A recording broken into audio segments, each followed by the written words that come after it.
I consider myself as a stingy gal. My name is Jel, and you're watching The Gel Next Door, my channel where I dump everything that I consume. As I was saying, I consider myself stingy. So the minute I saw NLB, which is the National Library of Singapore, acquiring copies of the book Some People Need Killing by Filipino journalist Patricia Evangelista, I knew that I had to get my hands on it. Ever since it was announced late last year, it has been on my radar. I've always wanted to read it. So I checked the app. I saw that there were a couple of copies that are available for loan. The library near my workplace had a copy. The plan was set. I was like, after work, I'll drop by, then I'll check out the book, and then I'll read it. On the day where the plan was supposed to take place, I checked the app again and it was gone. The only available copies left were a wee bit far from me, and I wasn't willing to travel far. The next best thing for this stingy gal to do was to finally concede to click on the reserve button. Yes, I know it's a small fee considering it gives you the convenience and the security of getting the title in your preferred location, but still, like I said, I am stingy. Anyway, my point of sharing that background story is that I am willing to pay just to get my hands on a copy. So I'm going to preface this by saying that I am not a fan of Rodrigo Duterte. I am not a fan of his administration, and I did not vote for him in the 2016 presidential elections in the Philippines. I wasn't quite sure what was compelling me to pick up a copy and read the book, considering that this covers the very drastic changes that happened during Duterte's administration when he was president. Changes that affected not just the state policy or how the Philippines was represented globally, but also the way the Filipino people thought and discussed about morals, whether that was in real life or online. It was a dark time. Some People Need Killing mostly covers events that occurred between 2016 and 2022, which were the years under Duterte's term. Quick FYI, if you are not familiar of who Rodrigo Duterte is, he shot to worldwide popularity with his war on drugs in the Philippines, which involves quite a lot of vigilante killings. And also, he was known for his crass speaking undiplomatically, if there's such a term. He was crass in terms of speaking and dealing with people, considering that he was the president. Hence, the thing about the changes in the way the Philippines was represented in the worldwide stage that I mentioned earlier. As someone who grew up in the National Capital Region of the Philippines, I was not really aware of who Duterte was prior to the Philippine presidential elections. He has been mayor of Davao City, which is in southern Philippines, for years. That much I know. But I remember feeling like everything I heard from him was based on hearsay. Like people just saying, oh, that's why it's safe in Davao. It's because of his strict implementation of the law.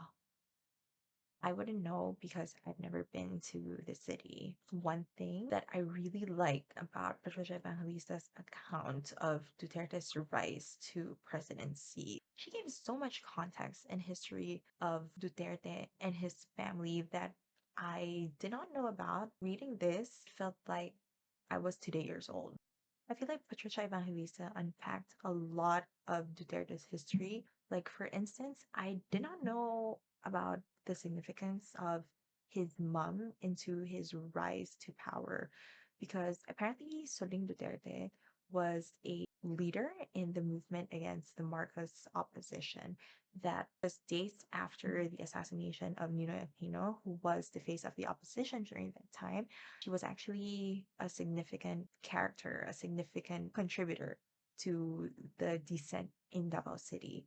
She was significant enough that Ninoy's widow, Cory Aquino, who was thrusted into presidency after the Filipino people overthrew Marcos, appointed her, Soling, to be the OIC vice mayor of Davao City. Apparently, at the last minute, Suling declined, and she suggested her son, Rodrigo Duterte, who was like a new lawyer, I believe, to take the seat instead. And then Cory said yes. That was in 1988, and that was how Duterte first entered governing Davao City. And it has been a Duterte since then. I feel like that's very crucial information that I feel not a lot of people know. To me, it says a lot about the character of Rodrigo Duterte, who at one point the Filipino people were calling tatay, which is Filipino for father, because now he's actually in some sort of alliance and has ties with the Marcoses. So it's not just the history and the context setting of how Duterte rose to power that I like about Patricia Evangelista's account.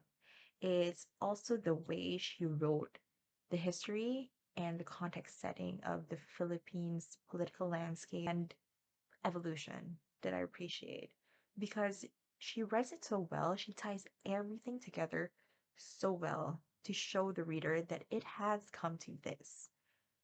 And by this, I mean Filipinos coming from getting moved by Ninoy Aquino's The Filipino is Worth Dying For and the peaceful EDSA revolution that was talked about around the world, down to Filipinos lynching fellow Filipinos because Duterte said it was okay to kill.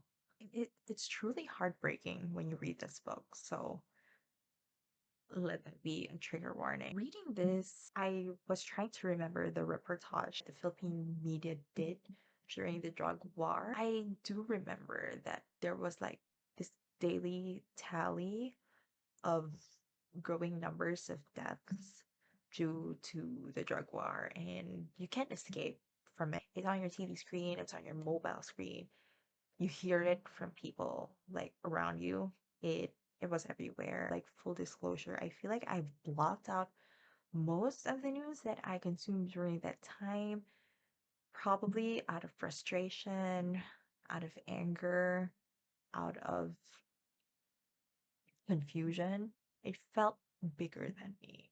Now that I say this and now that I've thought about it, I realize how privileged that way of thinking is because I can I can block it out because I'm not directly affected or I'm not directly involved or related to the events that occurred. But that doesn't mean they didn't happen. Now I understand why it's all the more important to know this account. Some people need killing. It documents the atrocities of the drug war, the extrajudicial killings, the vigilante killings involving suspected drug users in the low income areas in Metro Manila, just because the president said it was okay. Now I feel like it's important to be aware of what has happened. And frankly, at the moment, I don't know if cases like these still happen today. I truly hope not. I truly hope they stop, but I I wouldn't know. And now I feel that it's all the more important to read this because those numbers that I saw in the news like years before, they were people. They were actually people. They had lives to live. Justin with the D, the father and mother of Lady Love, guy who was known as Puwaya, who was Ryan Eder in real life. They they were people. I don't think anyone in this world has the right to end someone else's life, no matter the circumstances. I don't think no one gets the right to do that, to pull the trigger and just erase someone from this world. Reading this, it made me more aware of why the story needs to be told and why people should read it. You can't argue saying that the so-called behaved people shouldn't be afraid or shouldn't be affected by this because clearly in one of the accounts here, the one involving Sonia and Anton Gregorio, the mother and son, killed by this trigger happy cop who was off duty during the Christmas holidays. It only shows how power corrupt authorities are and how it can affect anyone. Like it can literally affect anyone. And to be aware that those people in power are actually corrupt and think that they can do anything just because they're in power, I think it's something that it's something important to know and be aware of and be vigilant about. Yeah, that's just to tie back to why it's important to read this book, why you should be motivated to read the book. Reading this, I feel that Patricia Evangelista wrote it for the Filipino people, but then at the same time, I say that it's not just for Filipinos also because beyond the excellent and immersive storytelling and writing by Patricia Evangelista, really I am in awe of the context setting that she provided. And it kind of feels weird to gush over her writing considering that she wrote about so many dark themes in the book that happen in real life. It kind of feels weird, but yeah, I just have to shout it out that she writes so well. Patricia Evangelista wrote so well, and I particularly appreciate her Philippine English lessons. She just explained everything so well. Anyway, I'm going off tangent. Um, yeah, I was saying it's not just for Filipinos. This book is not just for Filipinos because the themes here are clearly involving power corrupt officials and human rights abuse, which clearly are still very evident in societies today, not just in the Philippines, but across the globe. They're still very much happening at the moment as you watch this, if you reach this point of the video. Some People Need Killing is truly, as Patricia Evangelista wrote, is a memoir of murder in my country. And frankly, to this day, I continue to mourn.